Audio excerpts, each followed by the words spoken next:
എൻ്റെ കുടുംബത്തിലെ അവസാനത്തെ കണ്ണിയാട്ടോ ഞാൻ. 16 പേരക്കുട്ടികളിൽ ഏറ്റവും ഇളയത്. എനിക്ക് മൂത്തത് ഒരേട്ടനാട്ടോ. എൻ്റെ ഏറ്റവും വലിയ പ്രതീക്ഷയും ആശ്വാസവും ഒക്കെ അവനായിരുന്നു. ഒരു പ്രായം എത്തുന്നതുവരെയൊക്കെ ഞങ്ങൾ തമ്മിൽ നല്ല സ്നേഹമായിരുന്നു കേട്ടോ. ഞാൻ എപ്പോഴും അവനോട് പറയും, എന്നെ നോക്കണം കേട്ടോ എന്ന്. സ്വന്തം കാലിൽ നിൽക്കാനുള്ള ആത്മവിശ്വാസം അവനാവുന്നതുവരെ അവൻ ആ വാക്ക് എനിക്ക് തന്നുകൊണ്ടേയിരുന്നു. അതുകൊണ്ട് തന്നെ അച്ഛനും അമ്മേനെ കുറിച്ച് ചിന്തിക്കാത്തത് എനിക്ക് സങ്കടമൊന്നും ഉണ്ടായിരുന്നില്ല. ആരില്ലേലും ഏട്ടനുണ്ടല്ലോ എന്ന ധൈര്യമായിരുന്നു എനിക്ക്. ആ ധൈര്യം ആത്മവിശ്വാസമൊന്നും അധികകാലം ഉണ്ടായിരുന്നില്ല കേട്ടോ. ഒരു പ്രായം എത്തിയപ്പോൾ അവനും എന്നെ കൈയൊഴിഞ്ഞു. എന്നെ കേട്ടിരിക്കാനൊക്കെ ഒരുപാട് പേരുണ്ടായിരുന്നു. പക്ഷേ സംരക്ഷിക്കാൻ അവർക്കൊന്നും നിവർത്തിയില്ലായിരുന്നു. അവിടെ എൻ്റെ മുന്നിലെ വിലങ്ങുതടി മദ്യമായിരുന്നു.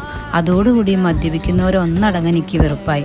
സ്വന്തം പെങ്ങൾക്ക് തണലാവേണ്ടവനും മദ്യത്തിലേക്ക് വീണുവെന്ന് മനസ്സിലായപ്പോൾ നോക്കി നിൽക്കല്ലാതെ എനിക്കൊന്നിനും കഴിഞ്ഞില്ല. അന്നാ നടന്നകന്നവരൊക്കെ നരകത്തിൻ്റെ പാതയിലാണ്. ഇന്ന് ഈ വീഡിയോ നീ കാണുന്നുണ്ടെങ്കിൽ അറിയണം കേട്ടോ, എനിക്ക് ഒരുപാട് പ്രതീക്ഷയുണ്ടായിരുന്നു നിന്നിലെന്ന്.